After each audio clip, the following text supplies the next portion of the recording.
For as long as I can remember, I've understood that the road to achievement in life begins and ends with education. Advancing to the next level always seemed the obvious course for us, my sister, my brother, and me. Both of our parents went to college. Both hold advanced degrees. And their parents were schooled at a time when a quality education was something blacks had to fight for. This story is about one of those fights, a struggle endured by my own father and his family, one small family's fight for equality. This documentary is about the first effort to integrate a public school in Raleigh, North Carolina. Now, what a lot of people in Raleigh are probably familiar with is the story of young William Campbell when he was accepted to Murphy Elementary in 1960. Well, he was the first to go, but he wasn't the first to try. A lot of people may not know or remember who was the first, but there are a few out there who thought no one would ever forget. They'll remember that from now on to the end of time, as long as they live.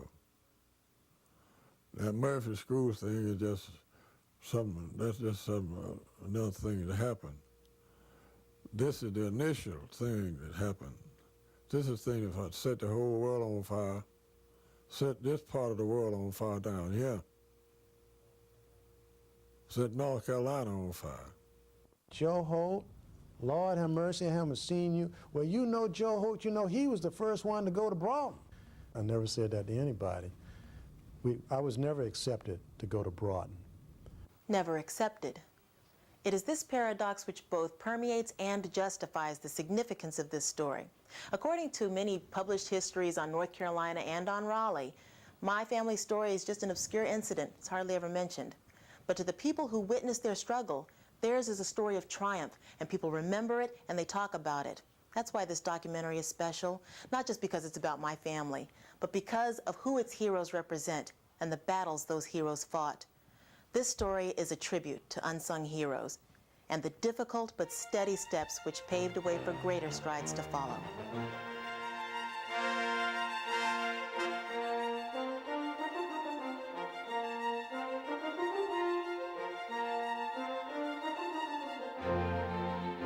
May 17, 1954 was to change the face of education in America. This was the day the United States Supreme Court ruled in the Brown versus the Board of Education case. In a landmark decision, the court affirmed that separate but equal schools were unconstitutional and inherently unequal. To most blacks in America, this news meant access to a whole new world of opportunity. And this was the case for my father's family in Raleigh, North Carolina. At first I thought it would be all right, that the school, the black people in Raleigh would have a chance to go to school, to the closest school to buy there wherever they lived. I didn't think it would be any problem at all. I didn't think it would be, because the law had said so. Like Americans all across the nation, North Carolinians were divided on this issue. The president of Bennett College used his influence as a member of the Greensboro School Board. The day following the Supreme Court's decision, Greensboro passed a resolution to move forward on integration. Dr. David Jones' involvement with the North Carolina Teachers Association put him in touch with black educators and leaders from Raleigh, like Dr. Carl Devon. We were ready to face whatever the future would bring. And I was on a group that met with the mayor, telling him to see if he could use his influence with the school boards and all to make this thing smooth. And he said, well, says, the opinion of the court was just a declaration. They didn't say that we have to integrate. So they just started killing for time, killing for time, killing for time. None of this mattered to the black parents in Oberlin. Oberlin is a small, quiet community located in West Raleigh. These parents knew segregation was no longer the law, yet their children had to catch the city bus to travel across town and attend an all-Negro school, J.W. Ligon High School. There was another school, located right there in their own neighborhood, not far from their homes, just a short walk away. But it was attended by whites only. These parents asked how they might have their children reassigned to this school, Josephus Daniels Junior High School. Two of those parents were Joseph and Elwina Holt. and their son, little Joe, is my father. My mother went down to have an interview with Mr. Jesse O. Sanderson to let him know that we wanted to transfer to Josephus Daniels School, okay, Josephus Daniels Junior High School on Oberlin Road, and we lived on Oberlin Road, as opposed to my going 3 miles across town to Ligon High School, which was the black high school in Raleigh. And Mr. Sanderson really indicated that this was not the time for that, despite the Supreme Court's decision, and endeavored to have my mother arrive at a compromise with him. He offered to provide free school bus transportation to the black students who lived in West Raleigh to alleviate their having to catch the bus and ride 3 miles across town to Ligon High School. Jesse Sanderson advised all of the parents to withdraw their requests and sign an agreement to this compromise.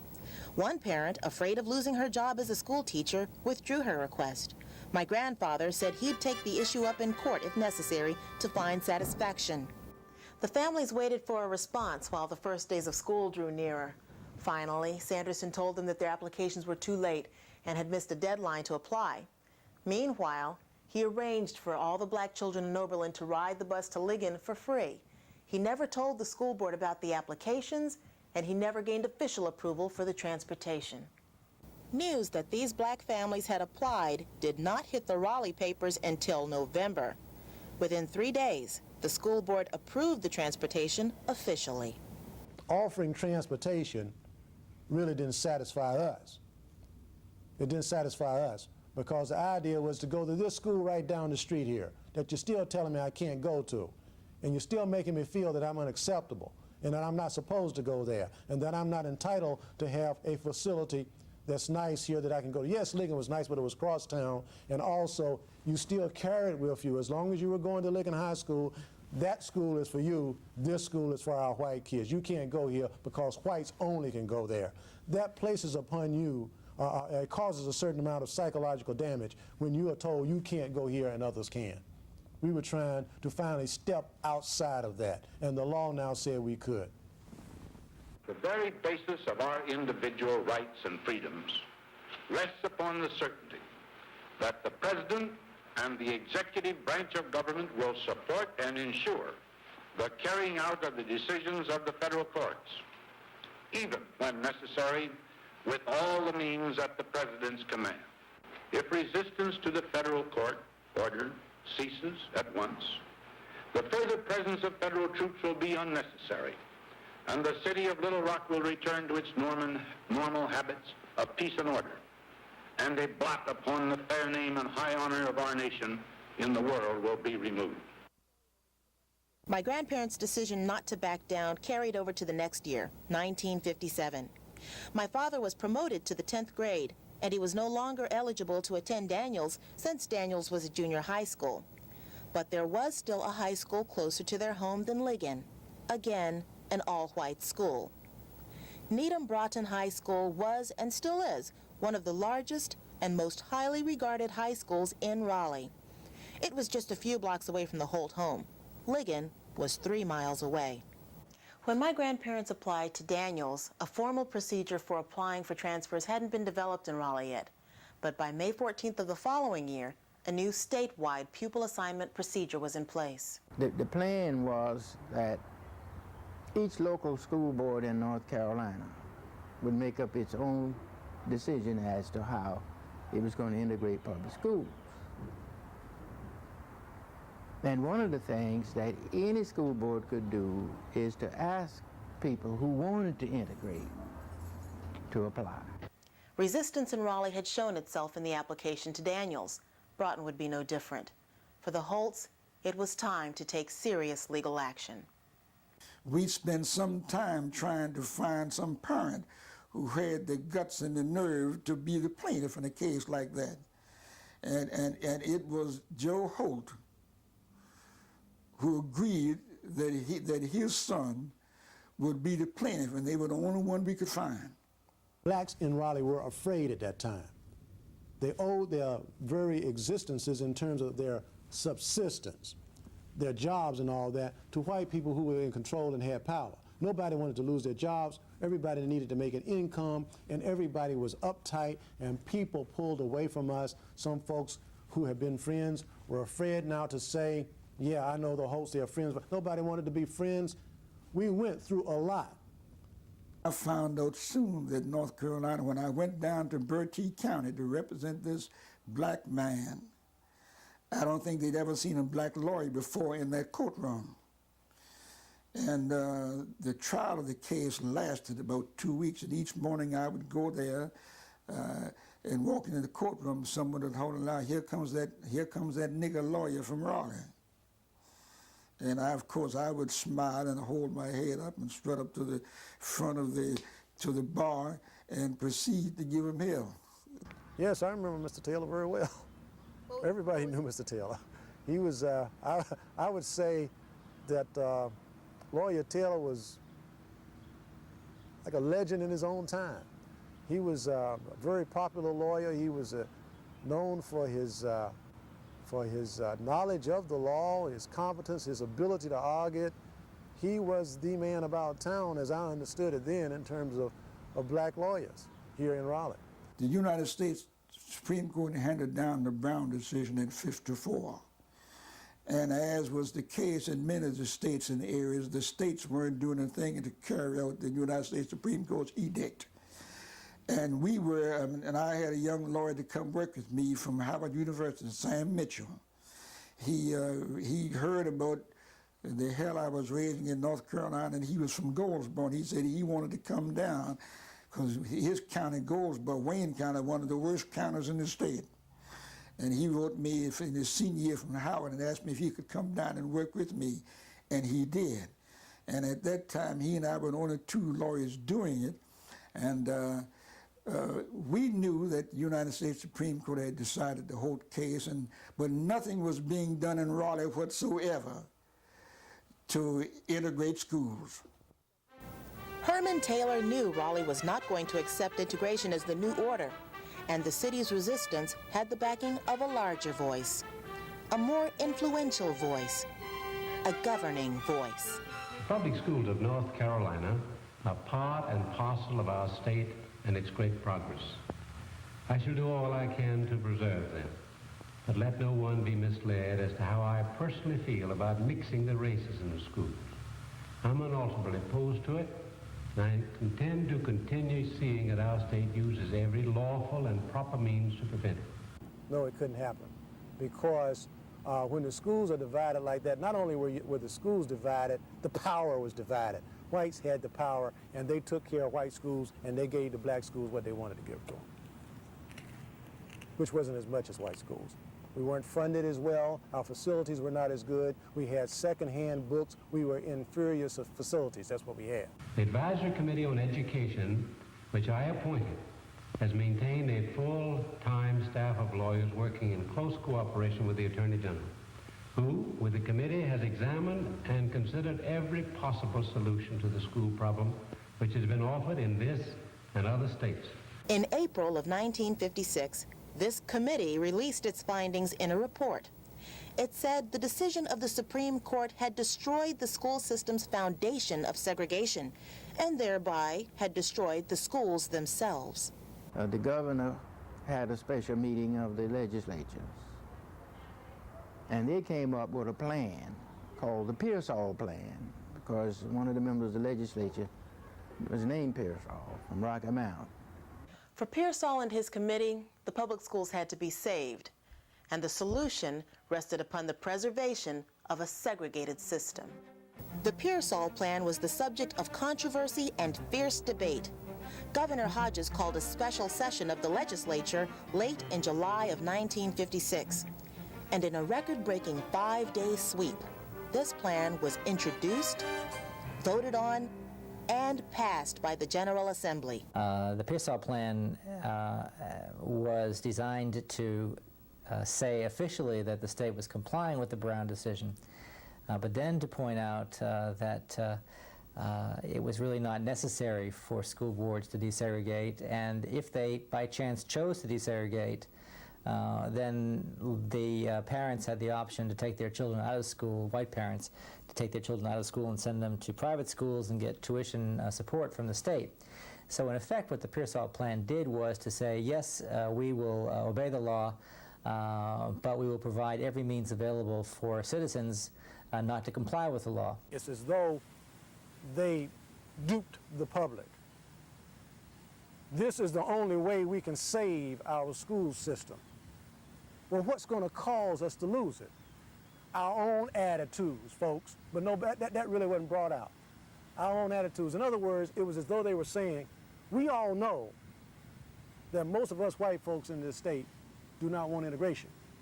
And we know that if we have to abide by this, we will close down the public school system of this state and generate a private school system if we have to, in order to avoid compliance with the Supreme Court decision. Well, that means then we won't have any other public school system. But the reason we won't have it is because we aren't going to have our white kids going to school with these black kids. But that really didn't come out that way. It was as though everybody understood that. So they said in order to save the public school system, in other words, to save us from ourselves, because we know what we're liable to do. We're going to generate a private school system if we have to. We'll close the public schools down. So what we're going to do is come up with this plan which gives local school boards the decision or the authority to decide how they're going to handle this thing. And it was just a legal maze and something that really need never have been done. The Holt application for transfer from Ligon to Broughton was in the hands of the Raleigh City School Board. The family had received unwanted media attention since they first made application to Daniels in August of 1956. This is what happened in the Holt case. And this is what the prejudiced white people thought would happen. As soon as a child applied, then your name would hit the headlines in the newspapers, and it would hit the media. So everybody would know who was applying. And a short while after Joe had applied, people began to pass the house there on Oberlin Road, throw rocks on the porch, honk their horns in front of the house, practically all night. Stop in front of the house and throw flashlights.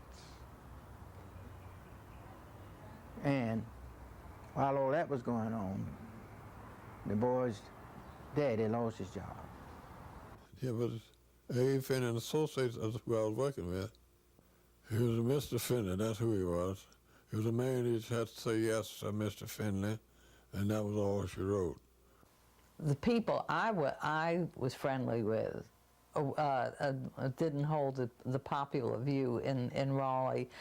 In fact, we were neighbors of your grandfather's employer, who summarily dismissed your grandfather. Mr. Finley lived on the corner of where we lived, and we did not socialize at all. But we sure knew when your grandfather was let go from his job, because he had the audacity to try to enroll his son in the public school, in the white public school system of Raleigh.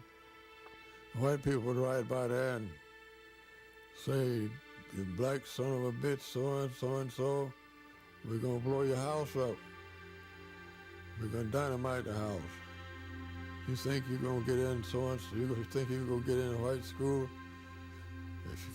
I'll die before I'll see you get in one. I'll die before I'll see you go to ever send your that little black nigger of yours to white school." We are so accustomed in America to the sensationalism that is associated with people who fight and maybe eventually win, that maybe people don't think that this kind of thing is worth telling, but it is, because it happened to us, and I'll never forget it. It was a cruel thing, and that's just an example of the kind of duress that we were subjugated to. I've known of the courage of my grandfather and my father during this trying period because they've told me about it, what they went through many times. But I never knew the courage of the wife, the mother who endured this for her family. My grandmother died the year I was born. We never met. But one woman knew her very well. Elizabeth Cofield knew the entire family because when she and her husband first moved to Raleigh in 1945, they lived with my grandparents. Elizabeth Cofield was a school teacher, just like my grandmother, and loved her like a sister. Very warm, very understanding, very sensitive. Had to be not only in terms of the fact that she was a principal for a while, but had been a teacher all of the time. Had come from a very fine, disciplined, educationally oriented, culturally centered family. And your grandfather came from the same type of value system, value-oriented family from the far eastern part of North Carolina. Humorous, sensitive, a deep thinker, and loved poetry. And sometimes particularly he'd want to recite his poetry, and then we would tell him, hold it, Joe, we'll hear that another time. But a very deep, philosophical man. We used to say often that that little Joe, your father, was spoiled, but disciplined, yes, an only child, and well-behaved. And there's a difference, as we used to interpret it or define or distinguish between being spoiled and being bad. He wasn't bad, he was spoiled. It was a matter of, I have to do this because of little Joe, and I want the best for him, as she had, okay? As the 1957-58 school year drew nearer, the school board began to find excuses to put off making a decision on Joseph's application. Its latest plan was to invite my father and his parents to the next meeting for an interview. This idea was proposed by the newest member to the board, J.W. York. J.W. York was very much aware of how powerful he was in the community as a developer, and he kind of took over on the school board. He might not have been the head of the Raleigh School Board, but he let you know who he was, and kind of was very autocratic. In those days, they used every ruse they could find to delay. And one of the reasons we didn't want your father and his parents to go to that school board meeting was that we knew that they wanted to get them there and try to intimidate them, browbeat them, see, and put them through all kinds of torture. And as their lawyer, it was our business to shield them from that. On August 6, 1957, the school board met and denied his application. The general reaction was that we were not in favor of integrating Broughton High School at that time. Our feeling was that when we got ready to integrate the schools, that we should start in the primary schools so that the children would grow up being used to the integrated schools and it would cause fewer problems for all concerned.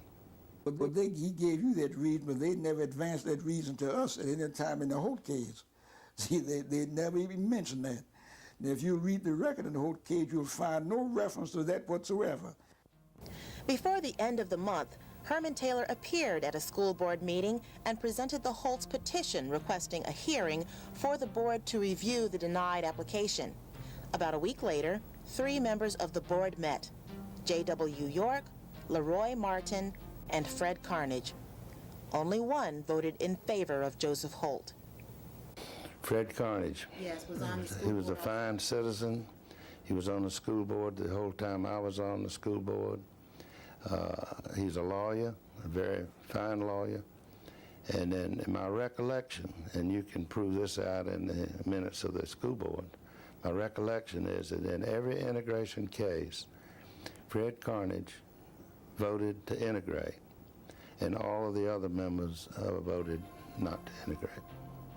Once they heard the decision, Taylor and Mitchell took the case directly to the federal level and filed a suit in the U.S. Eastern District Court to get Joseph Holt admitted to Broughton immediately. I tried to go in the state court. I filed it in the state court.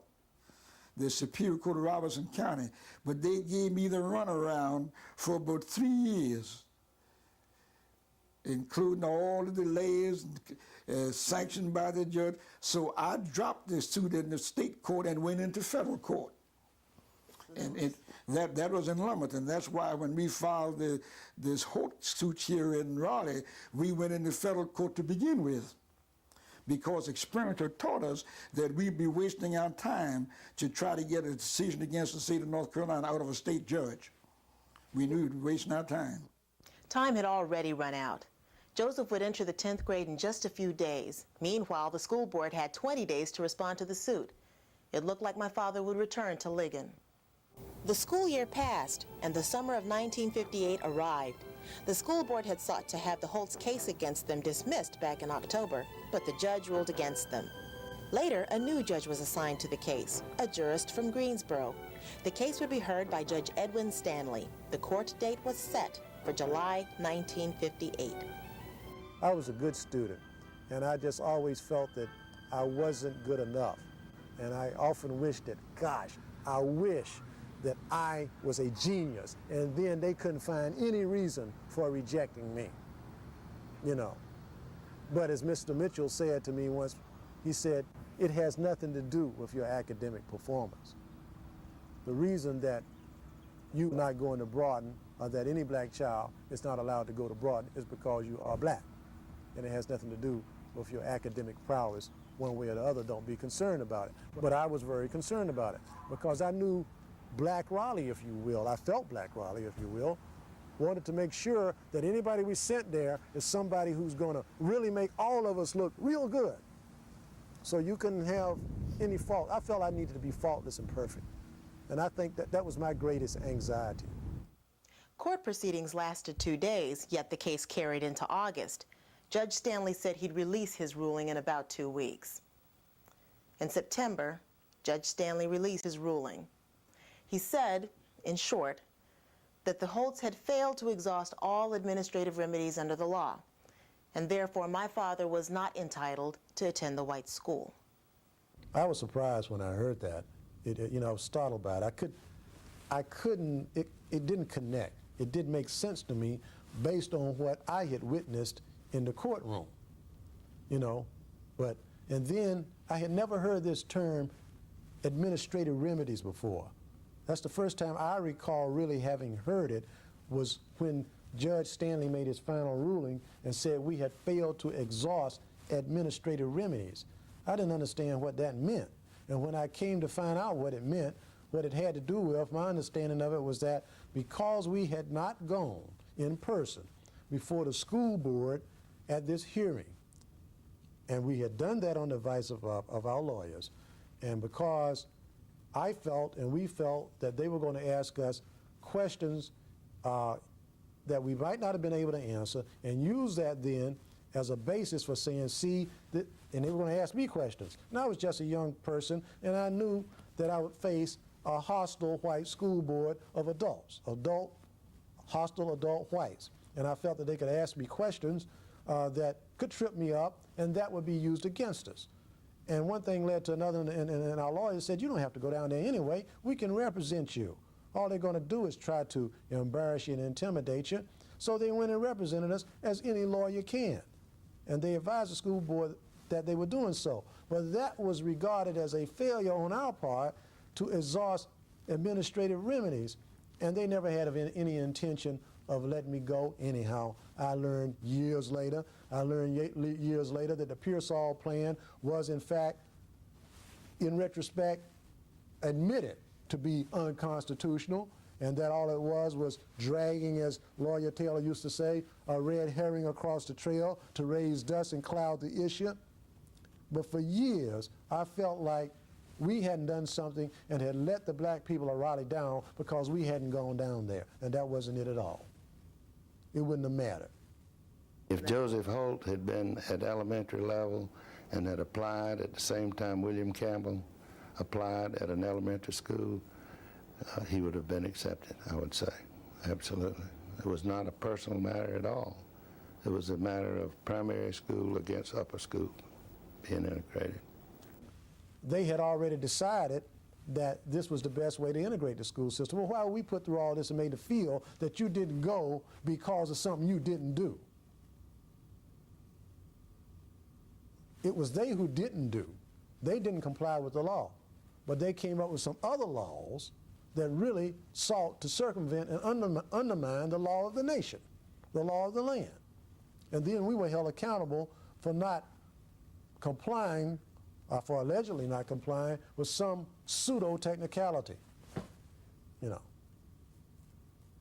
And to this day, people remember and still think that we were the first family, those who were close to my family and those who, when they see me, you know, then it comes back to them. And many of those people said, you need to tell the story, that you were the first to try. And what you all went through, they will say. Because your daddy lost his job. Your mama almost lost his job. They threw rocks at your house. You got letters from the White Citizens Council. Your lives were threatened. They said they were going to bomb your home. And all this, and y'all didn't have any money, and this and that and the other, and a lot of people know this. And we went through hell. And that story is a story that has not been told. And I feel we've been slighted because of that. I really do. And I think that is an important part of the history of Raleigh that has been overlooked. And it's not to embarrass Raleigh, but don't tell me that it didn't happen by not acknowledging it. It hasn't been acknowledged. It's been just passed over. Someone said to me who went to school with me in elementary school and high school, somebody needs to know that integration in Raleigh did not occur without some people catching hell. And we caught hell.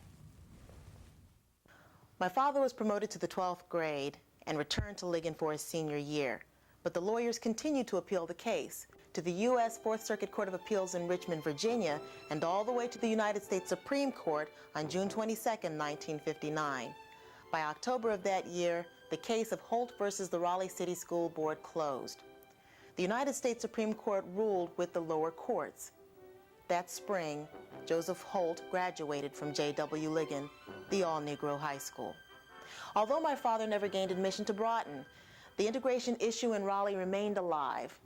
The family's move had stirred others to action. Less than a year following the Supreme Court's decision, 7-year-old William Campbell made history as the first black to be admitted to an all-white public school in Raleigh in September 1960. It's been close to 40 years since my father and his family endured their 3-year battle against segregation in Raleigh. But despite the city's denial of his rights, my father persevered and succeeded. At St. Augustine's College, he achieved high academic honors and graduated with a Bachelor of Science in Biology in May 1964. He continued his education with graduate studies at the University of Chapel Hill under a scholarship from the Southern Education Foundation. In November 1964, he entered the United States Air Force and in 3 months won his commission as a second lieutenant at Officer Training School. He married Laverne Lane and earned his wings as a navigator after training at James Connolly Air Force Base in Waco, Texas. In 1965, they became the proud parents of a baby girl and named her Jocelyn. With all this, Raleigh was reminded of Joseph Holt, citing his outstanding airmanship during the Vietnam War. 1966 brought both tragedy and blessing for Joseph Holt. Early that year, his mother passed away. But on the last day of that year, his second daughter, Deborah, was born. In February 1970, he became the father of 3 children, with the addition of his only son, named Joseph III. 10 years later, my father was selected to attend the Air War College at Maxwell Air Force Base in Montgomery, Alabama. At the same time, he pursued a master's degree at Troy State University and graduated from both programs within a year's time. He completed his military career as a lieutenant colonel in the Air Force August 30th, 1990. My father helped raise 3 college graduates, all from North Carolina schools. I'm teaching young adults now at a university. I feel that the way in which I make a contribution is by inspiring them and doing whatever I can to enhance their self-esteem and cause them to believe in themselves.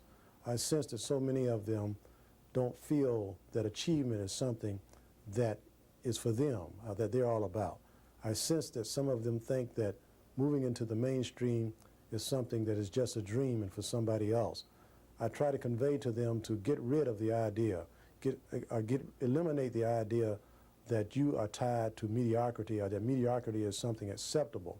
It's a way of strengthening and bolstering the psyche because, again, I feel that the greatest damage to the African American has been the damage to the psyche, the damage to the self-esteem. I'm doing what I can in a very small way to overcome that because when you beat that, you can beat everything else. That's my contribution.